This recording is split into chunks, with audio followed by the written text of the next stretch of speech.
This is Pacifica Radio's Letters on Politics. On today's show, we go to Washington, D.C., where the Trump administration has federalized the Metropolitan Police Department and ordered National Guard troops to the streets. We'll be joined by historian and political scientist Clarence Lusane to talk about the current situation and to try to put it in its historic context. Clarence Lusane is a professor of political science at Howard University and the author of many books, including $20 and Change, Harriet Tubman, and the Ongoing Fight for Racial Justice and Democracy. Clarence Lusane joins us and will take your phone calls next on Letters on Politics.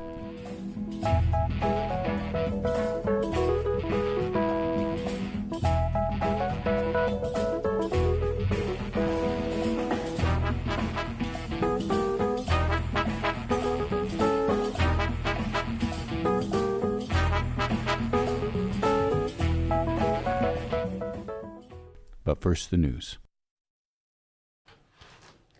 For Pacifica Radio, I'm Christina Onnested. The District of Columbia is suing to stop President Donald Trump's deployment of the National Guard to the city streets. The city's Attorney General, Brian Schwab, says a surge of troops essentially amounts to an involuntary military occupation. The federal suit filed today argues the deployment of some 1,000 troops as an illegal use of the military for domestic law enforcement. It follows California's victory after a federal judge ruled the deployment of the National Guard to that state violates the Posse Comitatus Act, which bars the military use for domestic purposes. Schwab's filing also argues the deployment violates the Home Rule Act, signed by President Richard Nixon in 1973, because President Donald Trump acted without the mayor's consent and is wrongly asserting federal control over units from other states. At least 6 states have sent National Guard troops to Washington, D.C. No comment from the White House. The cost of deploying some 4,000 National Guard troops and 700 Marines to California is an estimated $120 million, according to the governor's office. It includes $71 million for food and other basic necessities, $37 million in payroll, and more than $4 million in logistic supplies. Governor Gavin Newsom filed the Freedom of Information request for that data and said in a statement today, "Let us not forget what this political theater is costing us all. Millions of taxpayer dollars down the drain, and a trophy to the readiness of Guards members across the nation and unnecessary hardships to the families supporting those troops. Talk about waste, fraud, and abuse," California Governor Gavin Newsom said. U.S. Health Secretary Robert F. Kennedy Jr. is testifying before the Senate Finance Committee, where Democrats are grilling him about the firing of CDC Director Susan Monterez and budget cuts that critics say are hampering disease prevention efforts. In June, Kennedy disbanded a vaccine policy advisory panel and replaced it with some vaccine skeptics, including one who peddled conspiracy theories that COVID vaccines causes AIDS. Democrat Mark Bennett of Colorado questioned Kennedy about that. Are you aware that one of the people you put on the panel, Dr. Robert Malone, claimed that the commonly used mRNA vaccine, quote, causes a form of AIDS and can damage children's, quote, brains, their heart, their immune system, and their ability to have children in the future? Yes or no, Mr. Kennedy? And Dr. Malone is one of the inventors. Yes or no? Yes or no? Were you aware that he had that view when you appointed him to this panel? Dr. Malone is one of the inventors. As I said, Dr. Malone is one of the inventors of the mRNA vaccine. Oregon Democratic Senator Ron Wyden asked Kennedy about Monterez's firing for reportedly rejecting that advisory panel's recommendations. Kennedy rejected that. More than 1,000 current and former Health and Human Service employees signed on to a letter Wednesday calling for Kennedy to be removed. They say he's risking Americans' health. The CDC, Centers for Disease Control and Prevention, reports COVID cases are rising across the country or likely rising in 30 U.S. states. California seeing a summer COVID wave. as well. President Trump will host CEOs of some of the largest tech companies at a White House dinner tonight in the Rose Garden. Attendees include Microsoft co-founder Bill Gates and its CEO, Apple CEO Tim Cook, Meta CEO, Google founder Sergey Brin, and CEO Sundar Pichai, Microsoft executive OpenAI's CEO Sam Altman, and others. In June, the Trump administration made 4 of the top executives colonels in the U.S. Army Reserves as part of a new program to ramp up the development of advanced technologies within the military called Executive Innovation Corps Detachment 201. French President Emmanuel Macron says 26 of Ukraine's allies have pledged to deploy troops as a reassurance force in support of Ukraine after Russia's war ends. As a deterrent, other nations could also join as talks are ongoing. Macron spoke after a meeting of the so-called Coalition of the Willing in Paris today and said the country is committed to deploying troops in Ukraine or at sea or in the air to help guarantee the country's security as soon as a ceasefire or peace is achieved. It comes as Ukraine's President Volodymyr Zelensky and European leaders met with U.S. envoy to mediate peace talks, Steve Witkoff. Macron and British Prime Minister Keir Starmer, who led the group, insist that any European reassurance forces in Ukraine needs the backing of the United States. President Donald Trump has rejected any idea of sending U.S. troops to Ukraine. New York City Mayor Eric Adams says he isn't dropping his re-election bid after reports he and the Trump administration are in talks about federal employment. That would clear the way for former Governor Andrew Cuomo to consolidate opposition to the progressive Socialist Democratic nominee for mayor Zohan Mamdani, who won the primary. Adams was in Florida where he met with political figures but denied he traveled there for a job. Florida is home to President Donald Trump's Mar-a-Lago resort. In Afghanistan, the death toll from a major earthquake has risen to more than 2,200. Rescue efforts ongoing. Rough terrain and funding cuts are hindering relief after a 6-magnitude quake toppled homes. Afghanistan's already been facing drought, a weak economy, and the recent return of 2 million refugees. Landslides in Pakistan's Punjab province have displaced some 500,000 people and killed at least 850 people. In all, since last month's flooding began, 1.8 million have been displaced. I'm Christina Onnested, reporting for Pacifica Radio. Good day and welcome to Letters and Politics. I'm Mitch Jeserich. It's been about 4 weeks since President Donald Trump nationalized Washington, D.C.'s Metropolitan Police Force and ordered National Guard troops to the streets in the city. President Trump on Wednesday also said he would like to send the National Guard to Chicago next, but that will be tougher to achieve as the president doesn't have the same kind of legal authority over states as he does the nation's capital. Earlier this week, a federal judge here on the West Coast ruled that the previous deployment of National Guard troops to Los Angeles ended up violating what is known as the Posse Comitatus Act. Today we go to Washington, D.C., where I'm very happy to welcome back to this radio program historian and political scientist Clarence Lusane for a conversation about this current moment that we are experiencing nationally and in Washington, D.C., and to try to put it in its historical context.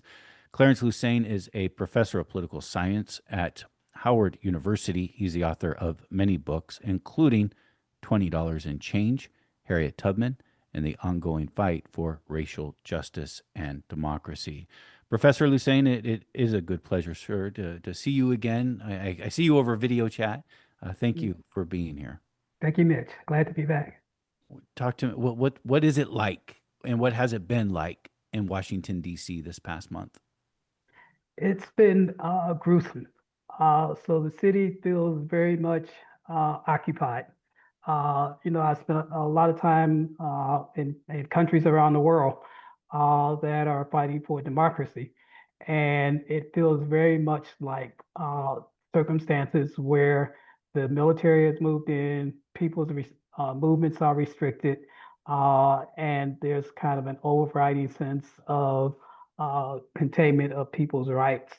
The National Guard and the DC police, which have basically been taken over, are all over the city. They're not just in the more populated tourist areas, which had been sort of the sense that people felt, but they're in all of the different quadrants, and it's a combination of the National Guard, the DC Police, and ICE. So very much our Latino communities, and DC has a large immigrant community uh, beyond Latinos, are all feeling under siege. And so its impact has been, events have been canceled, particularly outdoor events. There's a big concern because there are a number of public schools, elementary schools, middle schools, and high schools that have disproportionate students that are from immigrant backgrounds. And so there's been a kind of watching uh, and committees have formed, often spontaneous, that are there in the mornings when schools open and children arrive, and that are there in the evening or in the afternoon when schools let out. And a number of people who live near those schools have set up basically safe houses. So if the kids need to go to somebody's house, for example, they have the ability to do that. There are protests literally every day, almost by the hour. And when ICE kind of shows up, people come out and they bang on pots and make a lot of noise. Uh, they introduce themselves to the National Guard, because they're changing them around. So it's really affected the quality of life in the city. And there's, a big concern, there are a number of concerns, but one is that the city leadership has essentially capitulated. And rather than stand up in the way in which we saw, for example, Mayor Karen Bass in Los Angeles and call out the authoritarianism, we find these euphemisms coming from the mayor and others that basically accommodate and appease the Trump administration. And, all of history tells us that appeasement does not work at all. It only makes authoritarians and fascists even more aggressive. What's the relationship of the federal government to Washington, D.C.? As I said in the introduction yesterday, Donald Trump sort of just talked about sending the National Guard to Chicago next. That it seems like that would be legally much more difficult to do than what has happened in Washington, D.C. I'm in Oakland, California. Donald Trump has talked about sending the National Guard here. That would be one hell of a show if that were to happen in Oakland. But DC's different. Tell me about that relationship of DC to the federal government. So Washington, D.C., historically, from its construction in 1800 up to the very present, has basically been under the thumb of the federal government. DC was built as an enclave from land donated by Virginia and Maryland that would service the federal government, Congress, and the White House. And so what that had meant was that DC, up until the 1970s, never had an independent government.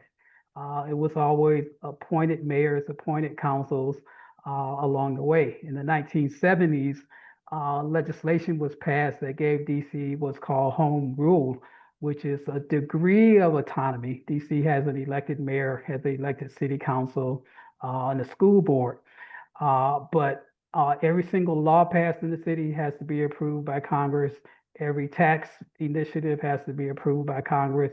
Congress can literally overthrow legislation that's passed by Washington, D.C.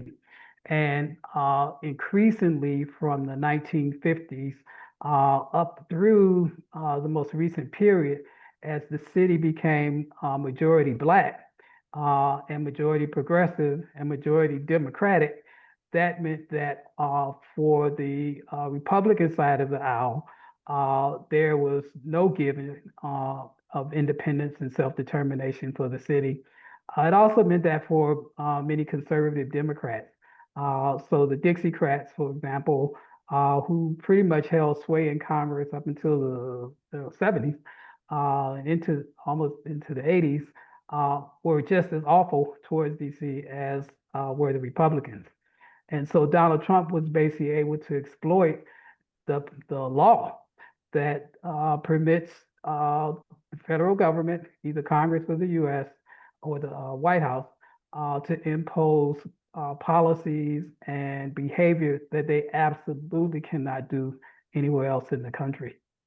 I lived in Washington, D.C. for a number of years, about 20 years ago. And some things that stood out to me immediately. One, I remember seeing, bumper stickers on cars, taxation without representation. Right? I'm like, what's that about? I think more people now know about D.C.'s status, but, back then, not as many people. And I didn't know when I first got there. And I was like, oh, they have very limited self-rule.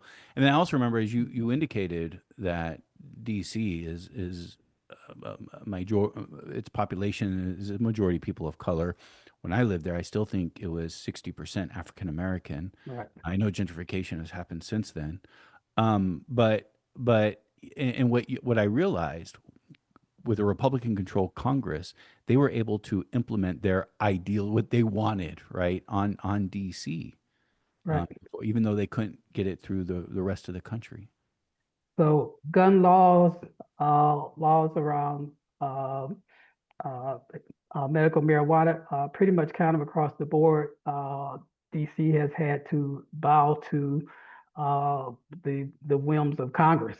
And I would also underscore that also like on every other area in the country, there is no representation in the Senate for Washington, D.C. And in the House of Representatives, we have what's called a delegate, which is a non-voting member of Congress who's allowed to sit on committees, but does not have the capital that every other member of the House has, which is their vote. For about 5 years, I actually worked for the person who was the previous representative to DC. And so, we fought around these issues all the time. So, I have a good sense, and it's actually just gotten worse rather than better. Is this federalizing of the DC? How is the DC police department responding to this federalization of itself?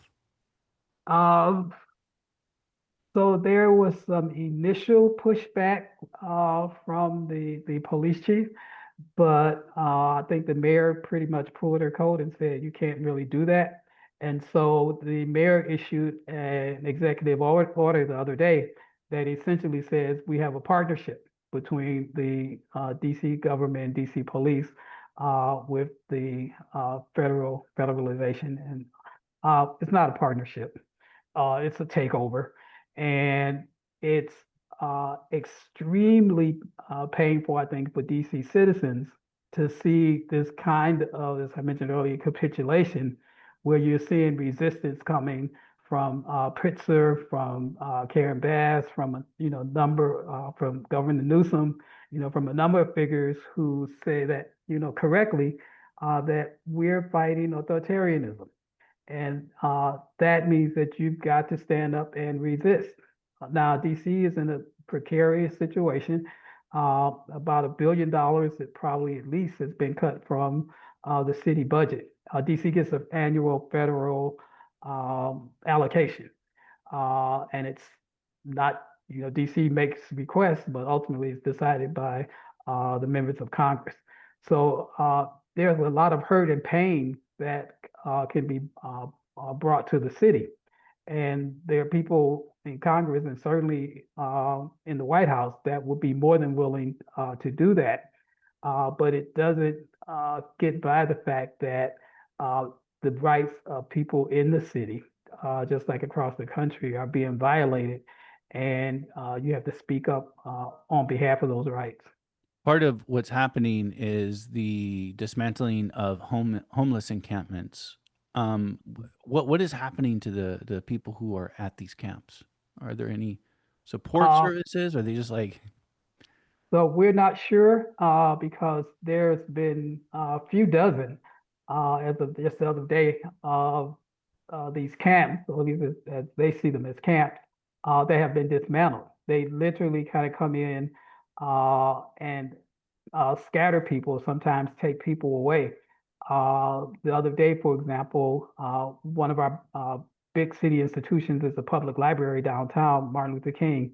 And it's in an area where there's a lot of space in front of the library, and there had been homeless people there. The soldiers came in the other day.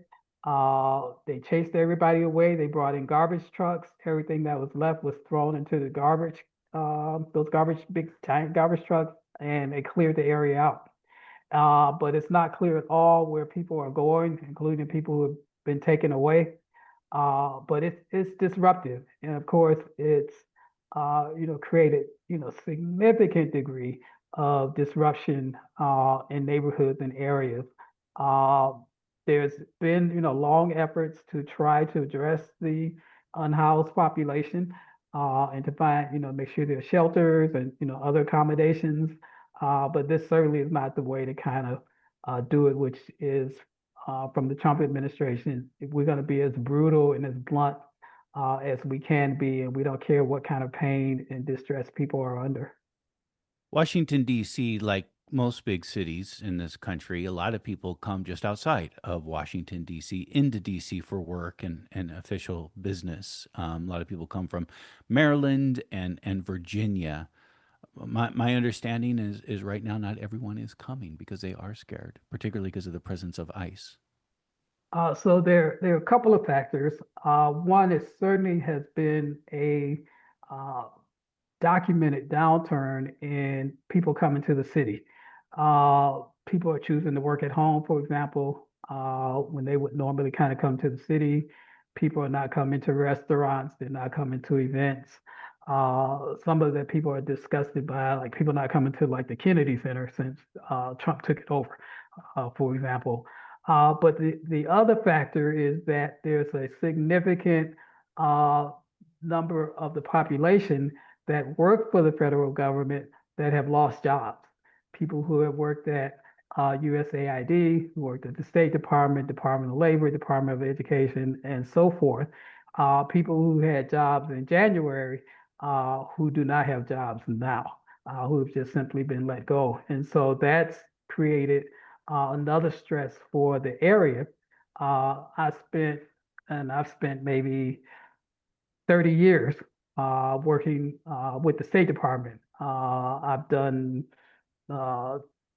traveled as part of the State Department power programs, and I've spoken in Pakistan and places.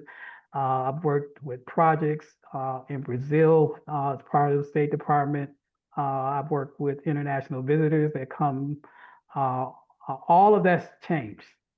And at this point, I know a few dozen people personally who have left the State Department. Some who were just kind of cut because they ended programs, others who simply could not stand another hour, minute, second under Marco Rubio. And so, but people have jobs, they have mortgages, they have kids in schools, so it's not a easy decision, and certainly not one that people who did not necessarily want to leave or did not have another job lined up. So that's also kind of affected the area. And then on top of that is then you federalize the National Guard, and you create an environment that is wholly unwelcoming, both to people who would visit, but also to people who are here already. This is Letters in Politics, and we are in conversation with Clarence Lusane, professor of political science at Howard University, author of many books, including $20 and Change, Harriet Tubman, and the Ongoing Fight for Racial Justice and Democracy. We do want to invite our listeners to join this conversation. You can give us a call at 1-800-958-9008. 1-800-958-9008. We ask that you keep your comment or question to about a minute or so and keep it respectful. Again, that phone number is 1-800-958-9008. Clarence Lusane, you are a well-respected political scientist. as a political scientist, how, how do you see this moment? What's going on right now? So, so I think we're living through what I call the chaos of authoritarian construction and consolidation. And by that, I mean that authoritarianism and fascism do not happen in one event or one policy. It evolves over time. That space between the destruction of liberal democracy and implementation is a chaotic period because no one wants to give up their rights. No one wants to have troops in their face. And so you have these authoritarian movements that sometimes come to power electorally, but then very rapidly begin to dismantle these levers of democracy. And what we've seen, I think, here in the US, which I would date back to the uh, 70s, uh, a political party that increasingly moved further and further to the right. From the Southern strategy implemented by Richard Nixon, where there was a decision to bring disaffected whites in the South into the Republican Party that had been rejected for decades because of Abraham Lincoln, to Ronald Reagan, who comes in, uh, who articulates a more softer version of white nationalism, but it's fairly clear, in addition to the attacks on working people. And for example, the Air Controllers Union that was crushed, PACO was the name of the union, that was a message to unionism. And from that period to now, there's been a steady erosion of union support and union participation. That all happens in an era of deindustrialization, which transforms this country fundamentally. The period from the 30s up through the 60s, early 70s was industrial growth, which meant that people across the country, but particularly in the Northeast and the Midwest, built entire cities and communities from the benefits of industrialization, which was also integrated. And for many African Americans who had come up from the South, many people who had less than high school education, many people who had come out of the military, out of Vietnam War, people who had come out of incarceration, were able to find work that paid a living wage and to build families so their children could go to college, their children could get jobs. All of that comes crashing down when we get to the mid to late 70s with the deindustrialization that happened. But that also feeds a conservative politics, all of which we see rise up again and again. We see it with the Newt Gingrich, the contract with America Republicans. We saw it with the backlash against Obama with the Tea Party. So Donald Trump he's the result of all of that. He doesn't fall from the sky, but he's the culmination of the increasing far right politics of the Republican Party. And where they're at now, and certainly with Donald Trump, the goal is to create an imperial presidency and a one-party state. Stephen Miller, all of the ideologues of the Trump administration have said again and again that the Democratic Party is an illegitimate, they've even called it a terrorist organization. But the real goal is that they want one party rule, and that party would rule with a far right theocratic frame for the country that would reverse essentially the gains of the 20th century. Do you see that playing out right now in what's being dubbed as a redistricting war? Oh, absolutely. So part of the authoritarian playbook is what do you do with elections? And so while fascism simply abolishes elections altogether, under authoritarian states, increasing elections become more and more undemocratic, increasingly not accessible by the majority of people, and then they become rigged. And so for Donald Trump to say, uh, I expect and I deserve more seats in Congress is a classic authoritarian move. And it's all of this is testing the waters of how far can they go. If they can do this in Texas and get away with it, why not do it in every single state that the Republicans control? I mean, they're Right. doing it now. So They started doing it this week in Missouri, they're doing it in Missouri. but then The California is doing it or will attempt to do it. Maryland may attempt to do it for Uh, Democrats. the problem that's been, especially in some of these Republican states, is that they have already gerrymandered as maximum as they could. It's not like this is a new idea. They just thought of it in 2025. So they've been doing it, for a few decades.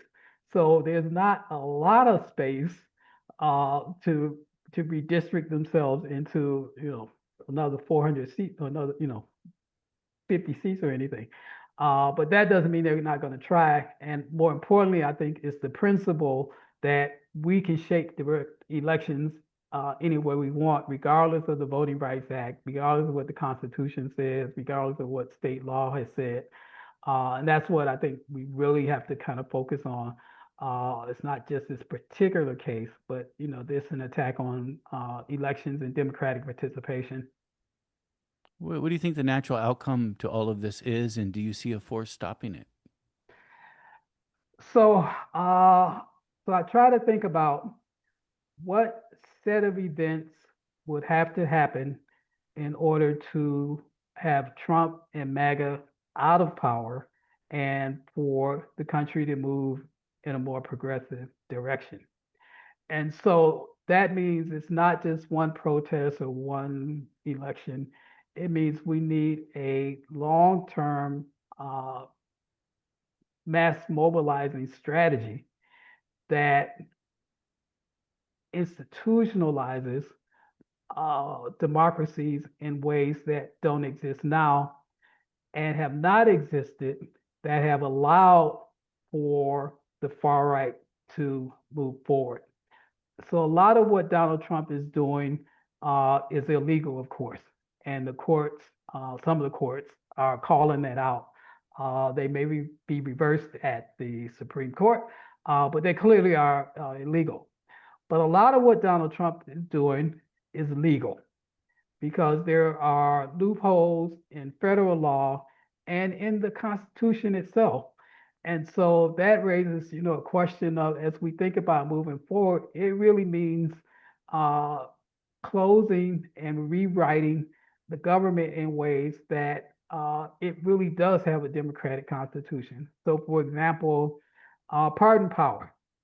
Donald Trump can pardon and has pardoned all kinds of criminals, including the 1,500 people that part of the January 6th insurrection. That was legal under the U.S. Constitution. And the Supreme Court has said, Trump has immunity pretty much for anything he does. So he can literally ask people to commit federal crimes because he can pardon them the second that they are charged. Uh, that requires, at this point, a constitutional amendment to be gotten rid of. The way Supreme Court justices are selected, the structure of the U.S. Senate, as you pointed out, the way congressional districts and state districts are drawn, all of that at this point are legal loopholes that are opportunities for a far right agenda. So as we think ahead and think about what will be the steps to move these people out of power, it also has to include, from my perspective, a really deep understanding of we cannot go back to 5 years ago, 10 years ago, 15 years ago, because those conditions set the stage for where we're at right now.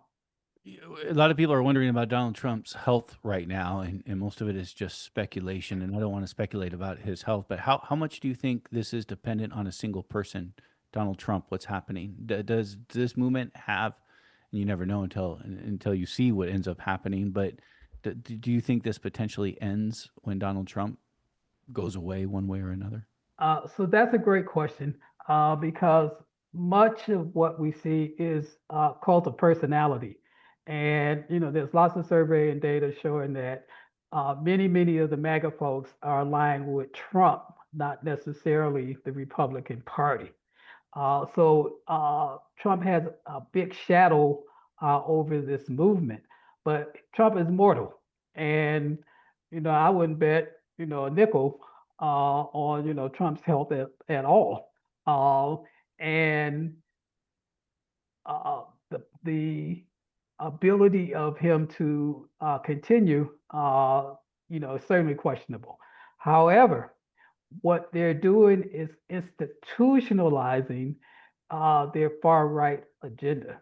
Project 2025 was not as much about policy as much as reorganizing the entire government. And many of the far right theorists have long said it kind of doesn't matter who is in the White House. If we can put in place the systems of governing that we want, then it won't matter that much. And I think there's a lot of truth to that. There is this conscious effort right now underway, recognizing Donald Trump is mortal. A conscious Absolutely. effort to shape the system now that would allow the far right to continue to rule. And uh, at this point, J.D. Vance, who's certainly as vice president, would take over if Donald Trump is gone before the end of his presidency, but is positioning to be the 2028 candidate, represents a wing of the U.S. Ruling class that is probably more fascist than the other wings. Many of these new tech entrepreneurs, folks who are out your way, Peter Thiel and the rest of them, if you kind of go through their writings and their speeches, they are absolutely on the far right and have advocated everything from taking the vote away from people to eliminating taxes. They have an agenda that is really kind of draconian. And so, Trump is a unique historic figure with a outsized impact on the U.S. and the world. But it's not just about Trump by any stretch. Let's go to our first caller, Harry in San Francisco. Good morning, Harry. You are on the air with Clarence Lusane. Good morning. I wanted to know, I feel that the best thing about Washington, D.C. is the museums and the fact that they're free. And I know that they raised the prices for the national parks. They're planning on charging foreigners more to enter the national parks. How they're going to identify the foreigners, I'm not quite sure. And I was wondering if that could happen in Washington, D.C. And also, if he knows anything about the details of what they're going to change in the museums, because they want to shift the history so they eliminate everything uncomfortable. Everything was just happy, like Americans Right. love everything to be. Got it. Thanks, Harry. Clarence was saying it is interesting. The one thing about Washington, D.C., it does have all these museums. And if they're government-backed museums, they're all free. Yeah, so the White House issued a memo about a week or so ago where they listed items in all of these different museums, but particularly the National African American Museum, the National Latino Museum, the Native American Museum. They issued all these items that they say were woke and anti-American and reflected, negativity on the country. So they're laying the groundwork for very much going into these museums and making really, really dramatic changes. And there's no doubt that they will attempt to kind of do this. Everybody's actually pretty shocked right now that they still haven't fired Lonnie Bunch, who's the executive director of the Smithsonian and was the founder of the National African American Museum. I, for going back like a year and a half, I was working on a project with some historians and people at the National African Museum to have a display that was to start next year called the People's House. And it was going to be a display on African Americans in the White House. I have not heard, but I have no doubt that that's not going anywhere under this administration. I can't tell you the number of times I've heard and gotten messages from the State Department of this no longer conforms with the values of the new administration, so it's not going to happen. So there, again, it's an all-sided approach. It isn't just looking at economic policy or social policy. They're looking at cultural realm as well. So there are people here who are organizing to defend the museums. Some of it's happening kind of below the radar, but there is an awareness of an assault that nobody's have seen that's coming, and at a minimum, we have to be loud about it and call it out at a minimum. Yeah, let me just make a plug for Washington D.C. It is a great town. You have the museums. It's a great walking town. You have great neighborhoods, a lot of history, even especially outside of the federal government. There, great historical music scene. Duke Ellington is from Washington Right. D.C., if I recall correct. Right. Again, we are His taking father worked at the White House at one point, actually. Duke Ellington's father worked at the White House. Yeah, he was like a butler for a short time. Well, one of my favorite books was yours about African Americans in the White House, Right. and that history.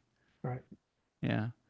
Again, we are taking calls with Clarence Lusane. The number is 1-800-958-9008, 1-800-958-9008. Let's next go to Craig in Sunnyvale. Good morning, Craig. You're on the air. Thank you. We hear a lot, I've been hearing a lot on Fox News and from Trump about how the crime rate in D.C. has gone down in recent weeks. I have three real quick questions. Number one, is that actually true? Number two, have the troops that he deployed actually had much, if anything, to do with that? And number three, if any such drop in crime has occurred, could that same goal have been achieved with if they just restored the $1 billion in the D.C. budget that the Trump administration withheld? Thanks, Craig. So great question, Craig. So a couple of things. And you probably have seen this prior to Trump looking at DC, crime rates were already going down in a lot of the major areas in terms of homicide, in terms of carjackings, in terms of armed robberies. Just the fact that if you look at a year ago, you look at 2 years ago, you look at 3 years ago, crime rate was going down. Now, crime rates go up and down all the time for a lot of different reasons. So, for example, often in the summer, you're going to have more youth crime because if youth they're not in school, they tend to get in trouble. That's just measurable. And criminologists have known this for many years. The 3 weeks, 2 weeks before school starts, you're going to see a spike in juvenile crime.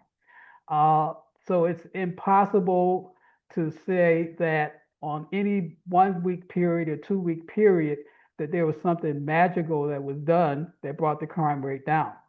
So part of what has had an impact on the city has been what we talked about earlier: people not going out anymore, people being afraid to be in areas.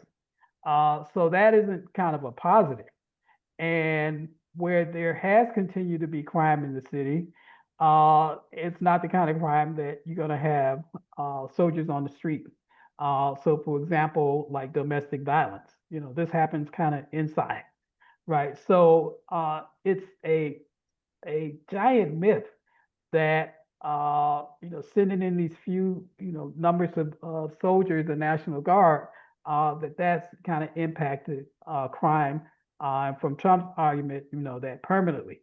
But unless you got a soldier on every single corner for years, you just simply are not going to address the sources of crime, which has to do with the way in which communities are very unevenly resourced on everything from housing to schooling to healthcare and so forth, as well as gun violence and the many ways we know that that can be mitigated. The Trump administration at the federal level has cut funding and sources on programs that work. And you might have seen this. One of the things that they've actually been hesitant to do, the new Trump appointed DA, is to go after people for gun crimes because of their sort of distorted view of guns. So it hasn't worked at all. And but it's a visual that somebody like Trump and many people in his base think is effective. Joseph in Berkeley's up next. Good morning, Joseph. Yes, good morning. I'd like your guest, Clarence, to respond to this comment of mine. There's got to be a reckoning of how we got here. Trump's presidential victory, the second time, can be put right at the feet of the Democrat Party.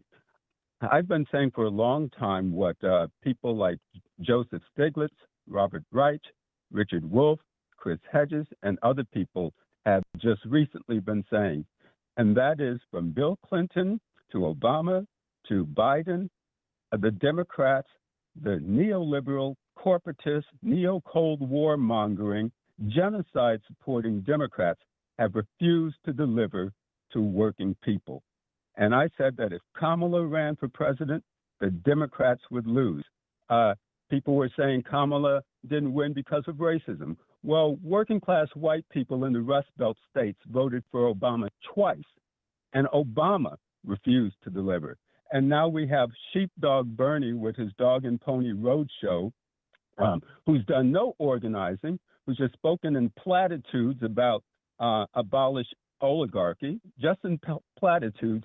He's out there to sheepdog people, disaffected progressives, and leftists right back to the Democrat Party again. So I'm wondering, Clarence, what you have to say about all these notable figures like Stiglitz, Reich, Wolff, and Hedges saying that this is a problem, that the Democrats refuse to deliver. So I'd appreciate your comments. Thank you. Thank you, Joseph. All right, thank you for that. So let me say a couple of things. One, I absolutely think that in many ways, what Stiglitz and Robert Reich and them have written is absolutely on target. And much of what they have to say I actually teach in my courses. The Democratic Party absolutely was not built for this moment. When there's an authoritarian attack on the country, they have no capacity at this point. Its leaders, to the degree that they exist, are completely out of touch. And what they have failed to do, compared to what the Republicans have done, is that they have not went to the people.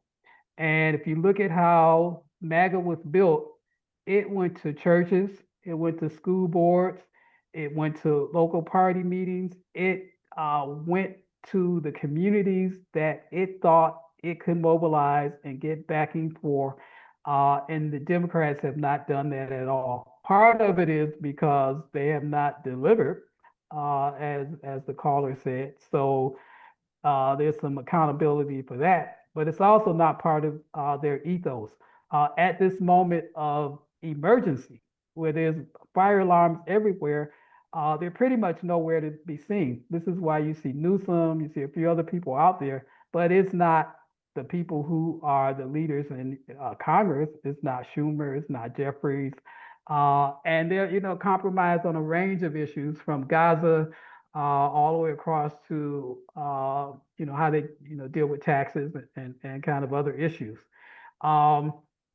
So it's a dilemma, the country has to face, because ultimately there's a need for a party to confront the party that's in power. It's just simply not going to be community groups and community organizations. There needs to be a serious, organized, mobilized, deeply grounded in the community, progressive party. So, that's a fetter on our ability at this moment, and we have to call it out, as the caller said. But at the same time, we've got to deal with the reality of how do we uh, use electoral power to fight for and defend and extend democratic rights.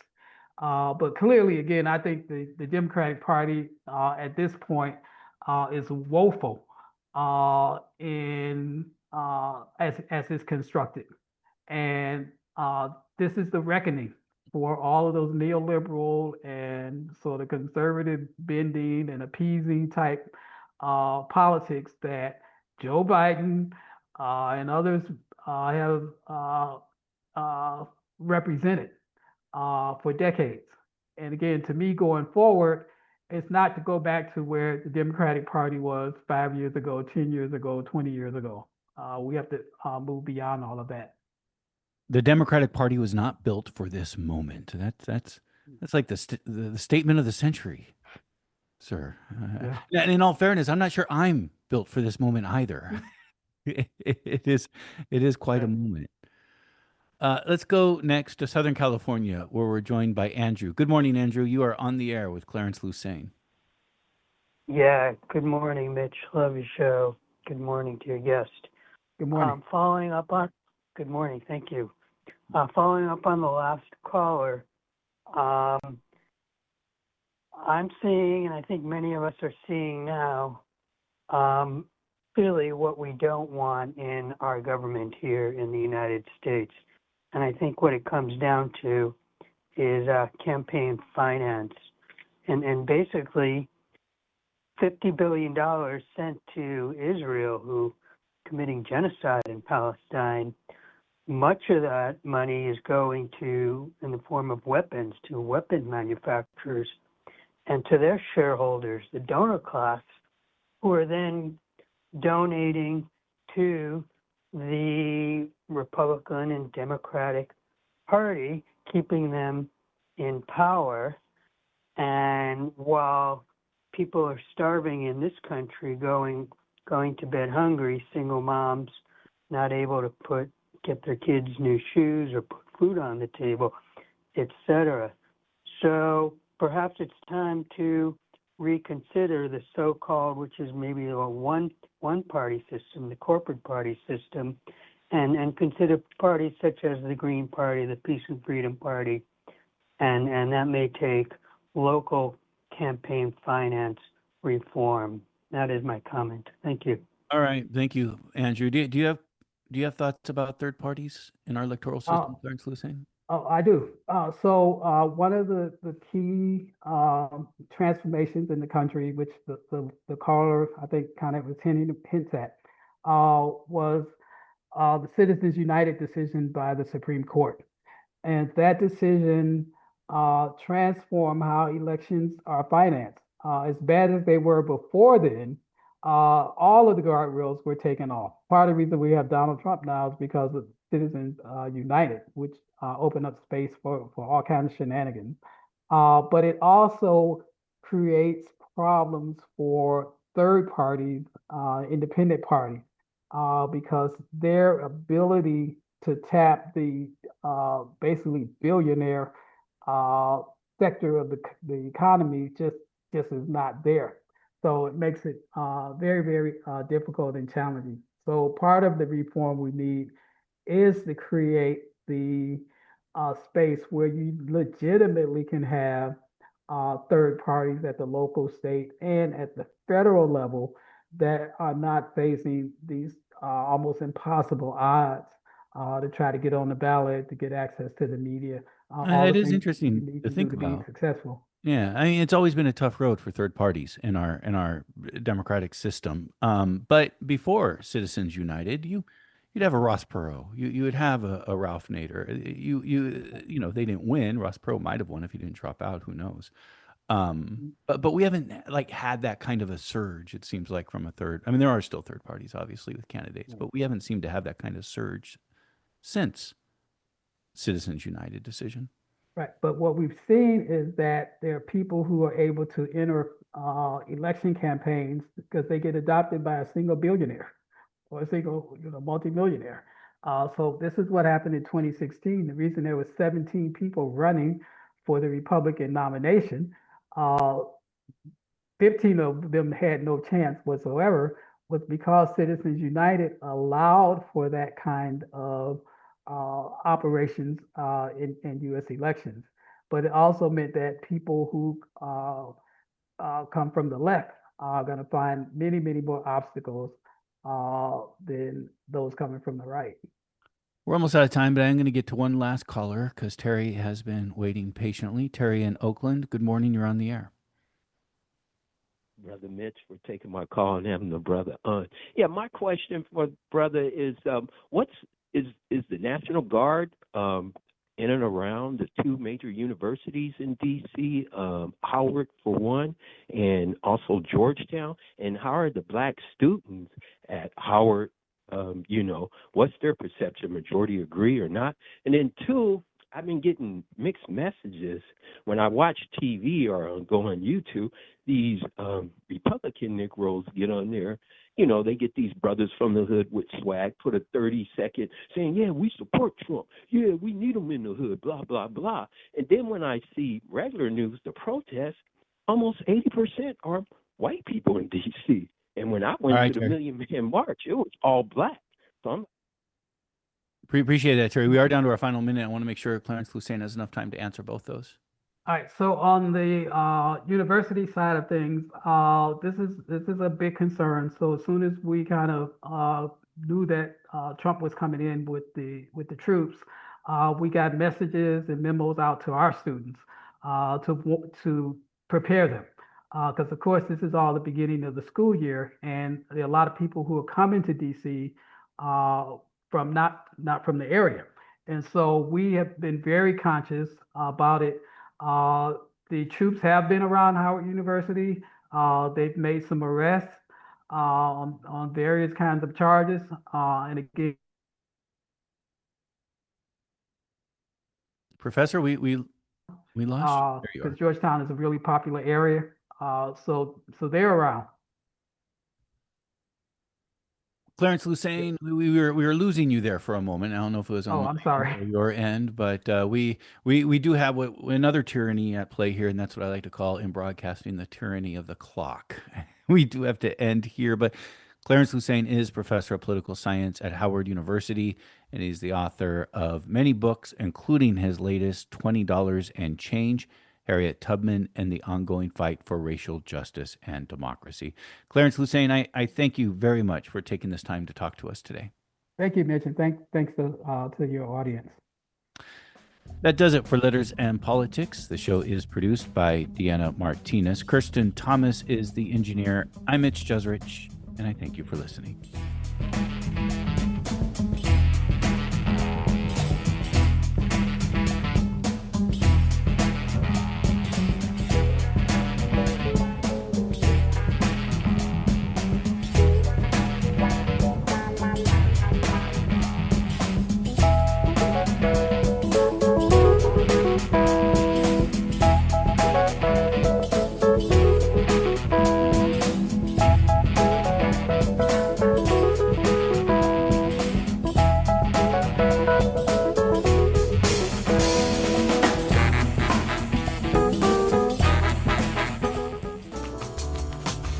KPFA listeners, stay ready so we don't have to get ready.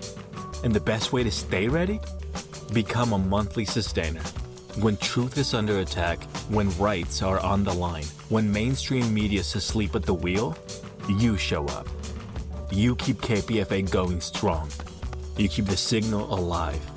You remind us why independent, people-powered radio still matters. And right now, we need that energy, that readiness, that love. So let's make it official. Head to kpfa.org and sign up to become a monthly sustainer. Because staying ready means standing together. And KPFA is standing with you. This is 94.1 KPFA and 89.3 KPFB in Berkeley, 88.1 KFCF in Fresno, and online everywhere at kpfa.org.